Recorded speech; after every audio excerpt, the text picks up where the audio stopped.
Government kurabira Ministry y'Ebyesente neyo kutandika kweshororeza sente ku rugoma rwaro ga referral kandi abarukwebembera irwaro lya Mbarara Regional Referral Hospital bamanyisibwe kugenda mpora nshonga yo sente ziba bintu beshororeza. Bene sente zo tuziteka account mu Stanbic Bank account ya government. Dero mukaburije sente kuzishohora twandika za checks tshora abantu kunka government kije yahimuza ikiragiro cyo kugira ngo ate sente zo zigume zirwa mu Stanbic ze mu Bank of Uganda. Dero government garke zitwereze izishohoze mu Mbarira yanga rero tubone kuzikozesa. Private wing ya Mbarara Regional Referral Hospital abarukwebembera irwarera barwira barukuraguza mu babene babashoroza mu sente zirukwika billioni imwe buri mwaka kandi government okutwara umwogo wo gukina kakwate n'imbarira yazo kutashoboroka kurungi heki Dr. Celestine varije rukuri irwarera rukutana naco. Izo sente nyingi kunka sente zintu zikozese cyo kubanza abantu abakuraguza mu private wing teka kubagurira mbazi tubakozesa imbazi yo kuguma National Medical Stores tugure mbazi. Icya kabiri tuyinabashaho abitwadiri muito nkirwaro ntubashashije mishara tubahere mishoro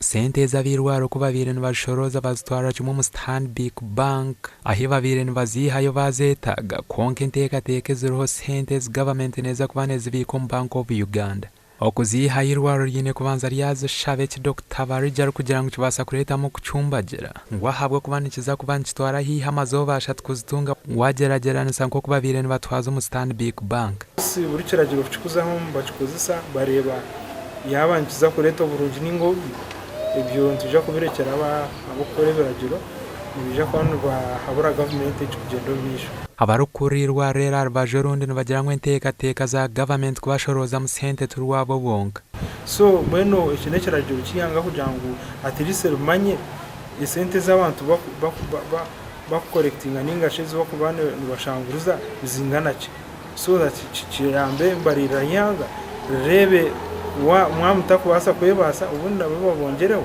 ninga mwakorectinga nyingi ubundi barebe ikibazo kwese. Twagezeho kugambaho na Dr. Diana Twino rukora nka Permanent Secretary wa Ministry y'Ibyamagara kutangaza janshonge giti cyabasabwe butakwata simu konke nshiminke hingwire Ministry y'Ebyesente kurabira mu mugambirizo wayo ebire yahameze kubahereze kumanyisa ikitongore cya Uganda Revenue Authority kutandika kushoroza sentezi and house on Kabgure.